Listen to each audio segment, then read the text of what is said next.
Hey, welcome back to the show. Today we're going to be breaking down and ranking some of the top jobs in finances, going through pros and cons, what I think are the best and worst jobs in finance. Should be a fun episode. Now, if you're new to the channel, you know we do a $100 giveaway to the best comment that somebody comments below. So if you want to be entered into next video, comment something below, hit the like button. And with that, today's $100 goes to Thang Vo. Thang, he says this, he said, talk slower. Thang, you really want me to talk like this and be very methodical and think through what I'm saying? It's probably some good advice, but it might put everyone to sleep. So I'm sorry, Thang. It's a no. I'm not talking slower. You can slow me down if you want, the little side button thingy. We're going at this, but because I thought it was a pretty funny comment and it was just talk slower, I love it. You get $100. So send us a message, bridger@investmentfundsyears.com. We'll send you the $100. If you guys want to be entered, comment below. All right, now that we're over with giving away money, let's start ranking money. Now, if you don't know what a tier list is, this is what we're going to be doing. We're going to be ranking jobs from an S tier to an F tier. So it goes, I don't get this, by the way. My YouTube guy says this is what the YouTube people do. It goes S, A, B, C, D, E, F. I thought it was just A, B, C, D, E, F. I thought that'd be a very easy way to do it. He said, no, you have to do the S. So here we are, Caden. We are doing the S. And S, we found out, stands for super, which is better than A.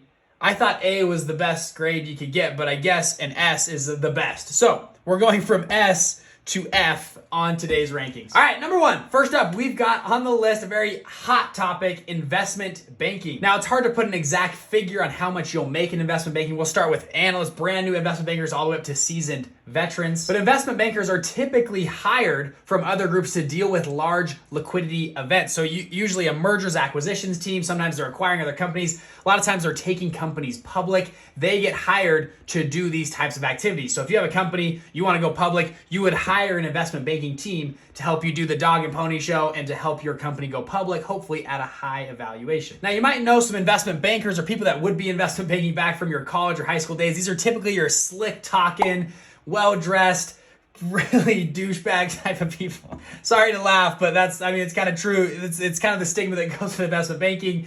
But you get some, you're working your tail off. I laugh because this was my route. Actually, I was doing investment banking. I was going after this.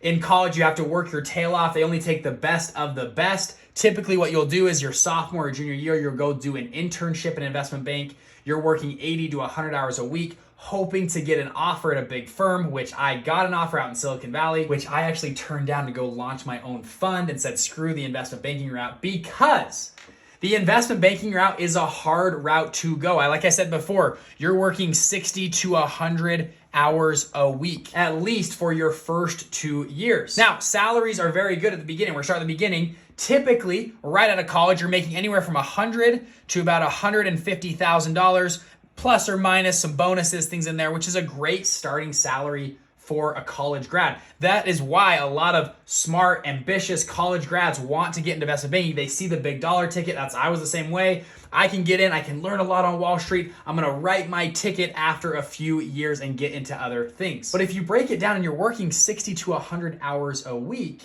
your hourly wage is actually only like $25 to $35 an hour. And I actually made a previous video that high school English teachers make more than investment bankers. They make a better hourly rate than investment bankers. Now, investment bankers make more on the year before everyone goes crazy in the comments. But teachers, if you take out, they get summers off, they get vacation days, they get all the stuff there. Investment bankers and teachers are making about the same amount of money, which is a tough reality to face. And that's hard to look at investment bankers square in the eyes and say, buddy, you're only making as much as a high school English teacher. And nothing against teachers, I love them, but you went after this investment banking for money and you're not making a lot of money for your time. Now, obviously, this isn't the dream forever. This usually happens for only 2 years. After 2 years, a lot of people go and get their MBA. They roll out, and a lot of people say you can write your ticket. I think it's a total myth after talking to a lot of people who have done this. I mean, you're not really writing your ticket, but a lot of people try to do an MBA or they try to transition into private equity or a hedge fund at this point, or come back as an associate and they try to get a partner status, all that kind of stuff. But if you stick with this for over 10 to 15 years, you are making high six-figure salaries and even well into the seven-figure range every single year as an investment banker. So let's go through some pros and cons. So let's talk money first. Number one, you get a large salary, but another con is your time for that salary is actually compromised and actually not that great. So it's kind of a pro and a con. But number two, you are getting great experience. You are working at a huge bank on Wall Street or some big financial institution. You're getting exposed to a lot of big deals, which could potentially open a lot of doors to other places. Now, cons are giving up, again, a lot of time, very stressful, and a lot of times leads to burnout. And one of the reasons I actually turned down this career path was most of the people that get into this game of investment banking, they don't want to be investment bankers. They want what investment banking opens doors to. And most of the people I talked to said, yeah, I'm going to do investment banking for a few years because I one day want to run my own fund. I want to work in a big private equity fund, hedge fund, or run my own fund as well. And I thought, why don't I just go start a fund now?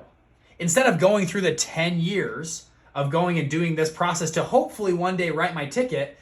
And by the way, I talked to a lot of buddies that did that, and they got so burnt out and stressed out, they ended up not even having the ambition to get in the fun game because they were just so done with, a decade's a long time to be working 80 to 100 hours a week. It hurt their family life. They weren't getting married. They weren't starting family. They just lacked a lot of other places in their life. And I thought, heck, I'm going to get into this now. And you guys know my story. I went and launched a fund at 22, launched my second fund at 24, and then scaled that and actually sold one of those funds and have done pretty well since then. And I am now making well above any of these investment bankers that are still grinding away trying to make it in there. So for all those reasons, back to our ranking list, I would put investment banking, I'm going to do two categories on my ranking. So number one, if you're coming from just no background at all, you need to just get a start in something, need to get money, need to get moving. You don't have, you grew up on the farm, no one in your family or friend group even knows a lick about finance. This might be a great route. So for that reason, I would give this a B+ in here if that's your background. Now, if you're like any,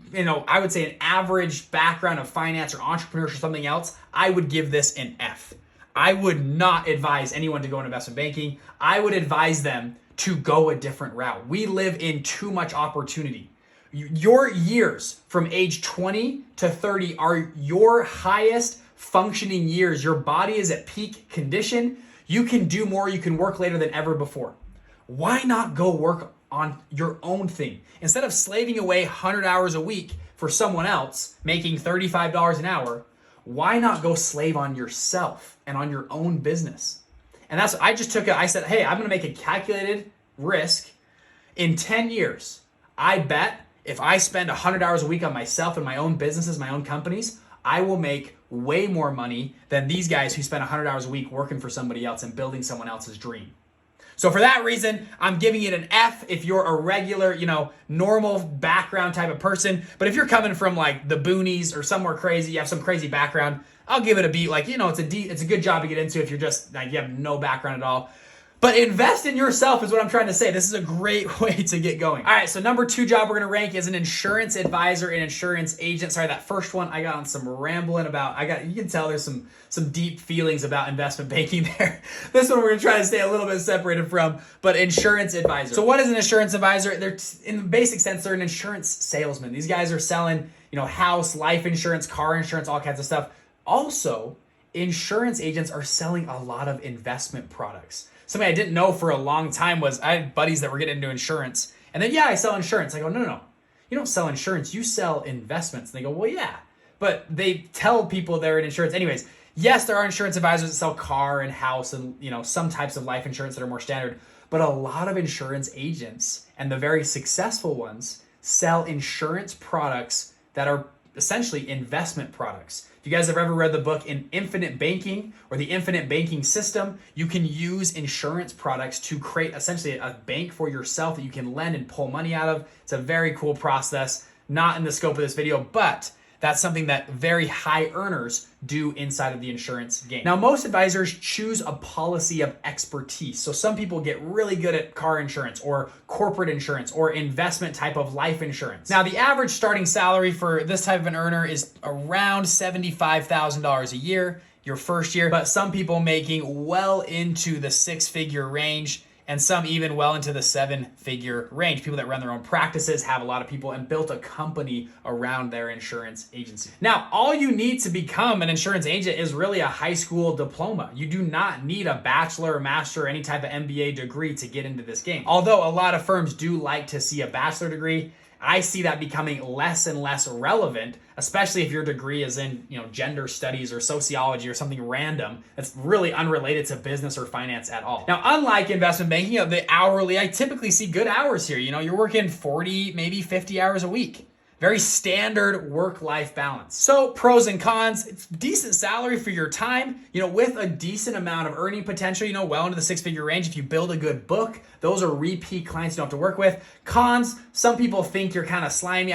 There's a connotation around if you tell people, hey, I'm insurance agents, there's just a little bit of a slimy connotation. I don't know why, but you do get that slime on you a little bit. So it's tough. That's a con. I'm sorry. That's what it is. Now, you're probably making a little bit less than you would at other places, but good work-life balance. Now, because of those things, it actually deters a lot of good people from getting into this game. I actually would think, I'm going to give this a decent ranking. I'm looking at the ranking here. I would say I'm going to give this right here, probably an A-, okay? I think insurance advisor, I'll do IA, insurance advisor, not investment advisor, but insurance advisor. I'll give it an A-. I think it's a good place to get into. A lot of people that, want to work hard, you want to grind, you can build a good book, you can make a good living with, without giving up too much time, that work-life balance being important to you.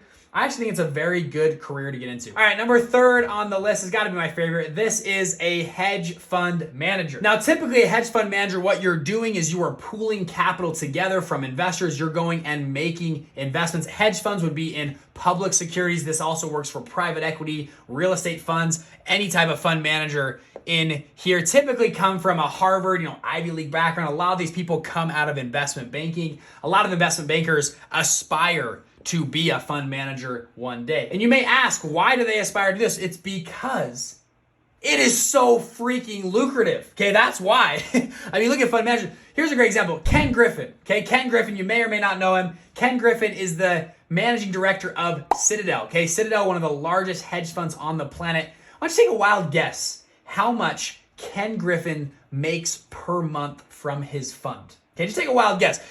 But before I tell you the answer, this is not his net worth, okay? I know Jeff Bezos, Elon Musk, their stock price goes up and their net worth will go up and go down, right? You see that it fluctuates like billions of dollars at a time. I'm not talking about net worth. I am talking about monthly income from his fund. How much Ken Griffin makes just from his fund. And this is excluding personal investments, other places. Ken Griffin makes over $100 million a month from his fund. Let me say that again. $100 million a month, every month, comes to him.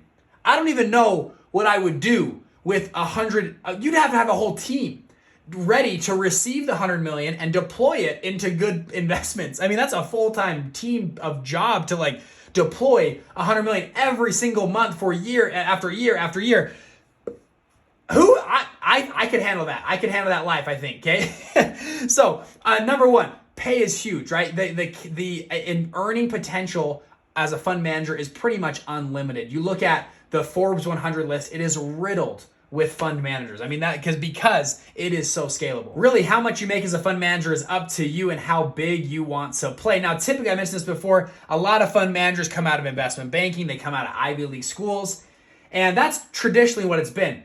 If you followed our stuff or any of our content, you just know that that's not true anymore. There's a whole new generation of fund managers coming out that are coming from all walks of life. And I'm living proof of that. I've launched 2 funds in my 20s and actually managed this fund role, raised capital from investors, brought it in, the whole 9 yards, and scaled there. And we've actually helped dozens and dozens of other people, regular people like me and you, launch their own funds. We've actually got a couple people in our group, 2 people that are almost to $100 million each, one group that's raised over $700 million for their fund, handful of groups between $10 and $20 million that we've helped with them.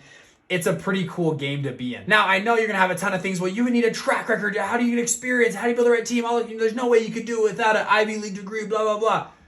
Go check out our channel. I've got video after video that breaks down all of those things. How I built a track record, how we found investors, how we've helped other people do it through what we call the fund launch formula. If you go through our channel, we have a 4-step formula on launching funds, how it all works. Go check it out. And stop lying to yourself and telling yourself, oh, I could never do a fund. I told myself that for years. And finally, after meeting, and some of you guys know my story, great family and friends and mentors that taught me how to do this, I went, oh, I can do this. Regular people can go out and do this. It's actually funny. The fund managers of today, George Soros, Ray Dalio, Warren Buffett, Ken Griffin, all of them started their first fund when they were under 30 years old.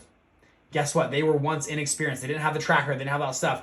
And they went out and started to build the tracker, started to build the experience, started to build the clientele. You can do this. So with that, we're going to run pros and cons for fund manager. Pro, you make a ton of money. There's earning potential is huge. You get the freaking just swag of being a fund manager. Con, you're gonna work.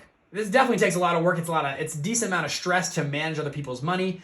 Now, if you have a good team, a good portfolio, all that kind of stuff, hopefully it's not too bad for you. It's a lot of the investment banking type of mindset without and you're gonna hire people like investment bankers to work for you as analysts. Hopefully with a high earning potential. So a little bit of con is it is stressful. There's a lot of work that goes into it, but if you're going to dedicate your life to something, you might as well dedicate it to something that has major earning potential. So with that, to our ranking board, easy choice right here on the ranking board. We're going high S, and S stands for super whatever. It's the top ranking. Again, I don't know why they did that. S is the top fund manager right here. I'm going to circle it, and bam. I mean, that is it's obviously the best. All these people here aspire to be fund managers. Bam, it is the top of the list. All right, let's go on to number 4. This is a private equity associate. So actually in the fund manager game, but a lower tier person, an associate in a private equity firm. I'm just gonna put PE associate. Now, a private equity firm is a fund that buys and sells privately held businesses. It's all a private equity firm does. They buy and sell private businesses. Now, typically an associate of private equity firm would be doing a number of jobs. They could be analyzing businesses and companies they want to acquire. They could be helping manage portfolio companies. So a great example is Sycamore Partners. Sycamore Partners is a private equity firm on Wall Street. They own Staples, Aeropostale, Nine West Shoes. Actually, last year they were trying to buy Victoria's Secret. First off, did you know that, right? Those companies are actually all owned by the same parent company. If you look into structures, a lot of the companies that you see out there today are really actually owned by the same individuals, which is kind of crazy. An associate here, number 1, could do analysis on new companies to acquire. They also might help with managing the current companies or looking to exit or dispose of some companies, whether they're going to IPO, they're going to merge, they're going to sell or liquidate some way, shape, or form. That's kind of the job that you're doing there. Now, a starting salary, if you look online, is anywhere from about $110,000 to about $200,000 is kind of the range there for an associate, but this varies drastically, especially with bonuses. A lot of private equity individuals get bonuses that can go high into the 6-figure range. I'm talking $500,000 to $1 million. And if you become a partner at one of these firms, you're going well over 7, even 8-figure yearly income range. And some groups even a 9-figure range. So pros and cons. Pro number 1, you're getting good exposure to industry, a little bit less stressful than investment banking. You get to network with great people. You get the status and the swag of working at a fund. Cons, you might be working long hours. Number 2, it's actually very hard to get these types of jobs. Very coveted job to get into private equity world. And you might be traveling quite a bit as well to fly out and meet with these portfolio companies. Now, for me, instead of trying to work my way up a private equity firm for 20 years, I decided to just go out and start my own fund, like I mentioned before. If you want to learn more about starting a private equity fund, we have other videos there. Now, if this video has been useful to you, please subscribe and like below. And again, we're going to pick somebody on the comments. I like funny comments, so if you got a funny comment, drop it below. You can win $100 on our next video. And finally, let me give the last ranking for private equity associate. I'm thinking I'm going to put a private equity associate right here in the A. I would just give it a solid A category, right? I actually think very great job, good benefits, a lot of good things usually come out of working in a private equity fund from there. Thank you guys so much for watching this video. Again, like and subscribe below, watch our other videos, and thank you so much. See you on the next one. Bye.